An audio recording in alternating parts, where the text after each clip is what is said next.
We've taken over 100,000 one-on-one sales appointments and enrolled over 30,000 high-ticket clients between $30,000 and $50,000. This is what we learned about converting cold traffic. There are 6 stages that every client goes through before they decide to buy. And I'm going to break those down right here so you can learn how to move people through those stages to enroll more clients, convert colder traffic, and grow your business. Let's get started. So this is called the gradient. All right. So it starts down here with engagement. This represents engagement with your brand. So as people engage with your brand over time, over here on the left, this is desire. Okay. We have engagement and desire. So as people engage with your brand, their desire should be increasing, and that should lead to an enrollment. Awesome.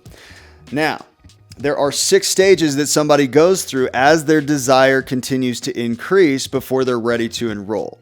And your job is to move people up these stages so that they're going to enroll a lot easier. If you ever feel like that trying to convert sales is like pulling teeth, you've got to beg people to buy, you got to offer them a bunch of discounts and low payments just to get them to try your program, that means they're not moving up the gradient and you're just desperately trying to shoot from half court and just hope that something goes in. That's going to create a lot of inconsistency in your sales results.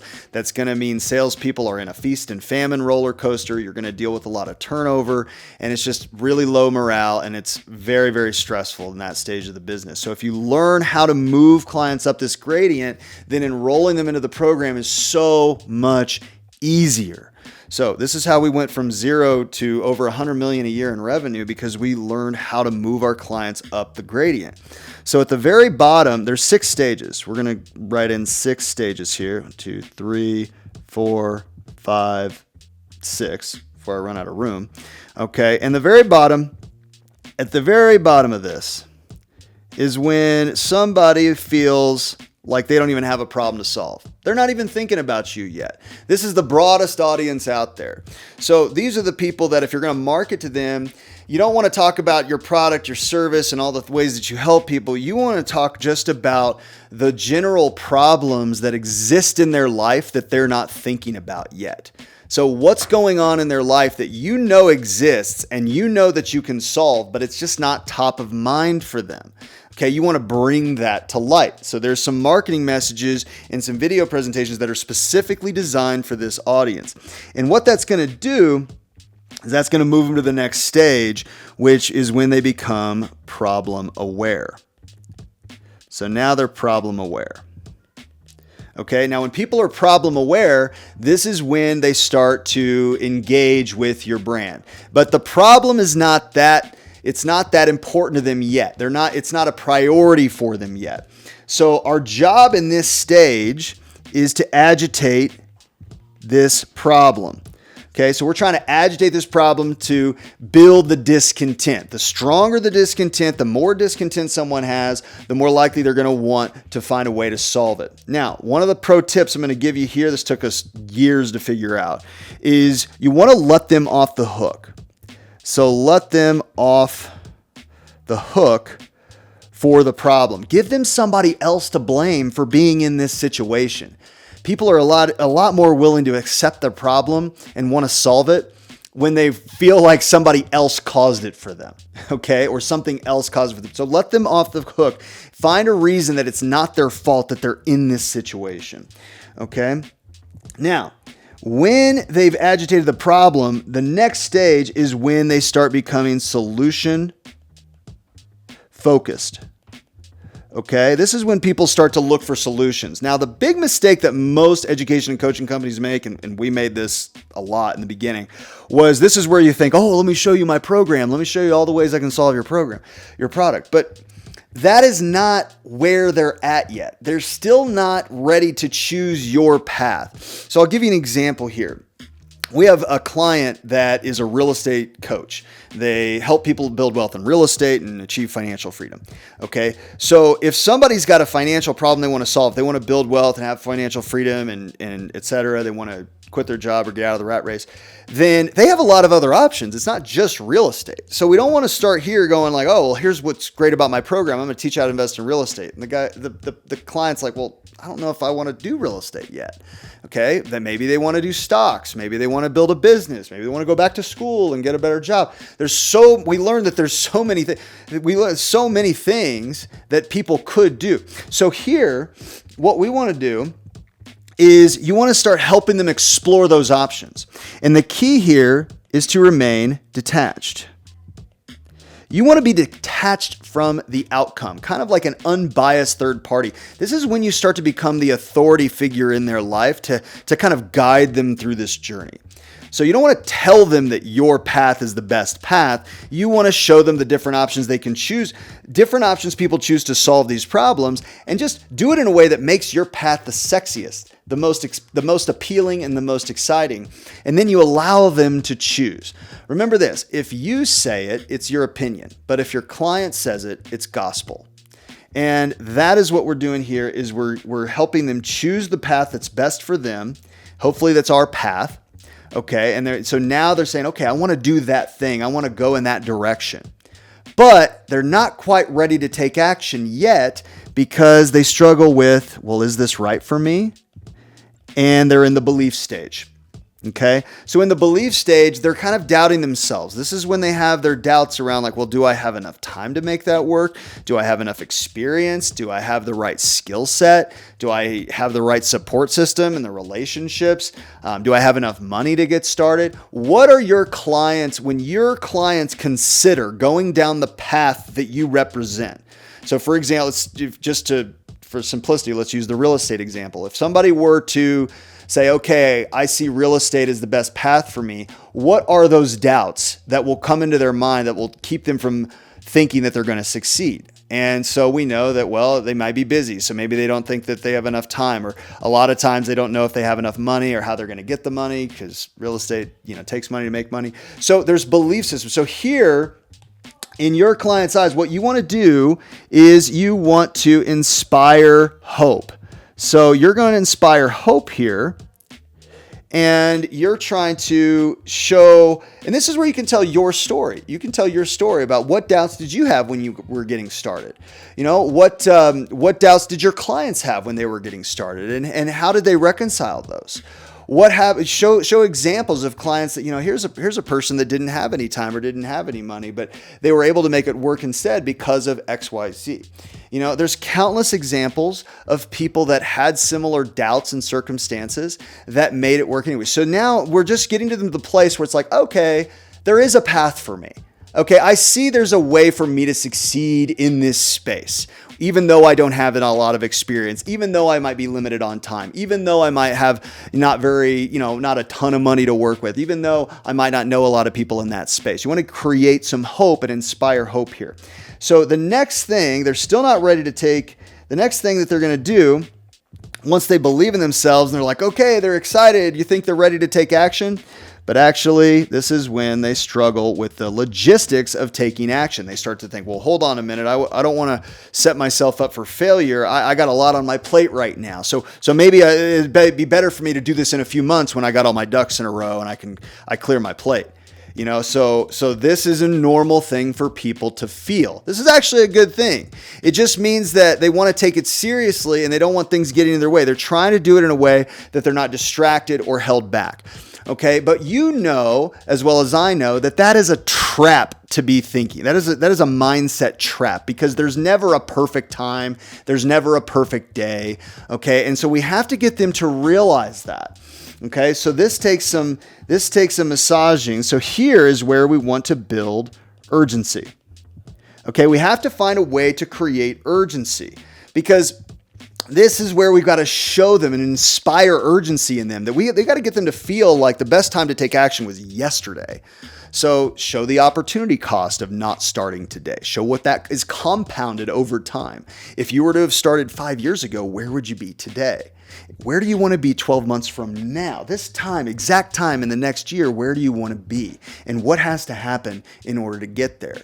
And so as we start to facilitate these questions and these scenarios, they start to feel this sense of urgency that, time, maybe waiting isn't the best time. And there are also countless examples of people that you know that have busy lives, that have all different kinds of things on their plate, that didn't wait till the perfect time, that took action amidst chaos, and they achieved their goals. They achieved the result they wanted. And then there's a whole other group of people that are going to be in the, analysis paralysis, procrastination phase. They put themselves on the sidelines and they never, ever get in the game.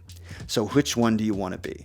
And what's that going to mean? So these are the kinds of themes that you can create through your marketing messages, through your presentations, through your sales experiences. Like, everybody in your team needs to learn how to communicate these messages and facilitate these moments in the client's mind so that they can continue to advance them and move them up the gradient.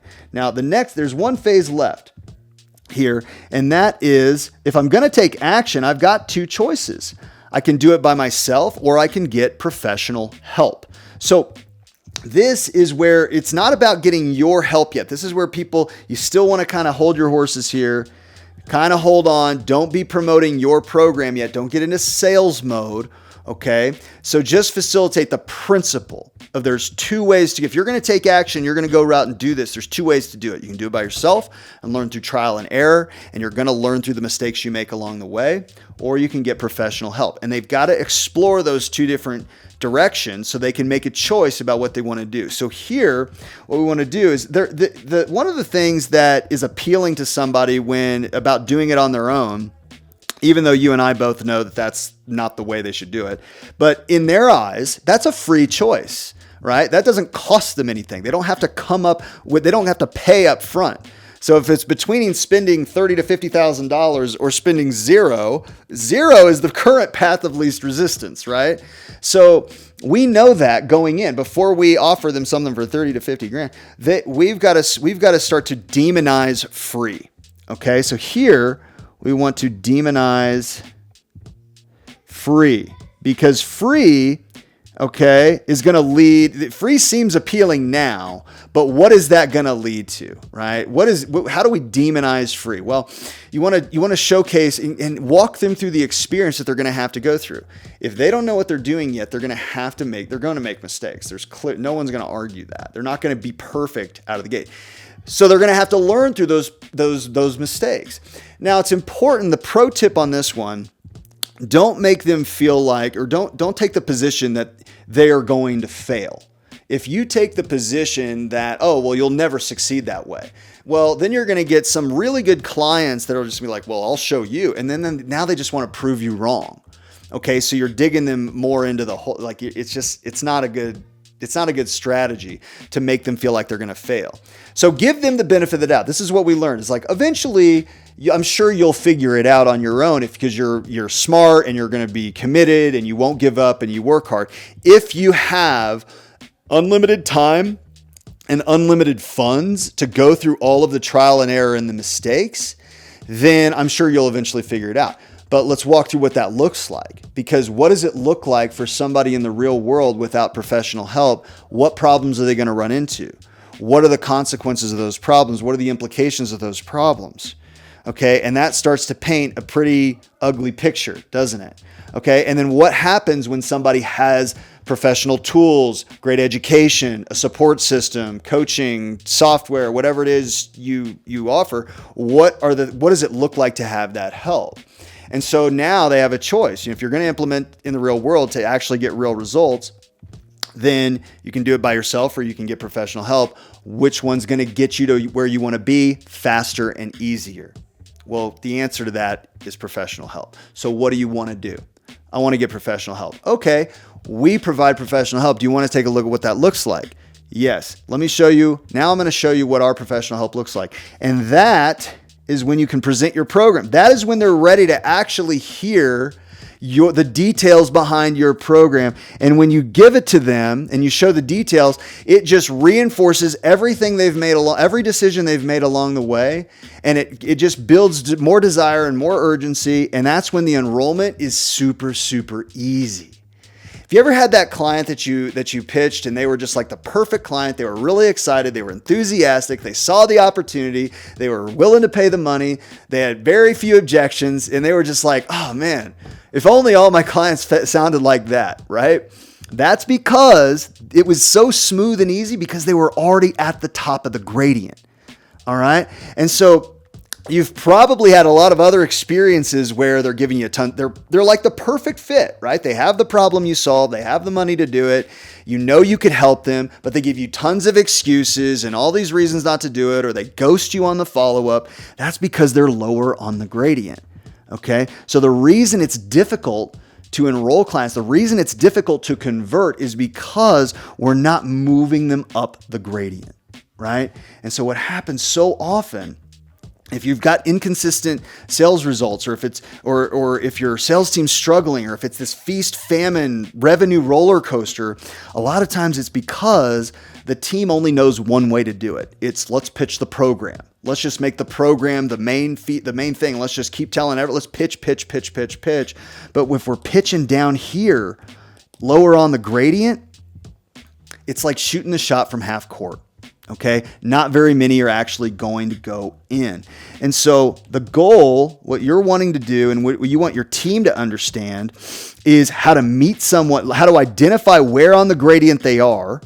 And then how to, okay, if they're down here, if they're still in the phase of, oh, they're solution focused, oh, they're not quite sure if they want to pursue this path yet, then I've got to show them, okay, I've got to switch modes. I can't go into my program pitch. I've got to switch mode and help facilitate the different paths they can choose and help them choose the path that is going to lead to my program. And then I'm going to go to belief, and then it's action, and then it's help, and then the program details matter. And that's how you make enrollments so much easier. When we learned this is when we were able to expand to bigger audiences. This is when we learned how to close and convert colder traffic and actually grow the business, grow the sales team. And people are making money, the business is making money, everybody's happy. So this is the solution to converting colder traffic and getting more consistent revenue coming into the business. Meet your clients wherever they are on the gradient and know how to move them up and then get them to enroll. It's going to make enrollment so smooth and so much easier. Now, we take on a handful of clients every month and help them customize a solution for their business, customize the definition of their customer's gradient, build a custom sales framework, train their team. If you're interested in maybe learning more about how that works or getting some more information about that, then click the link in the description here or underneath this video, and you can kind of look into what it might look like for us to help you do that. So with that, hope that was helpful. Keep going, guys.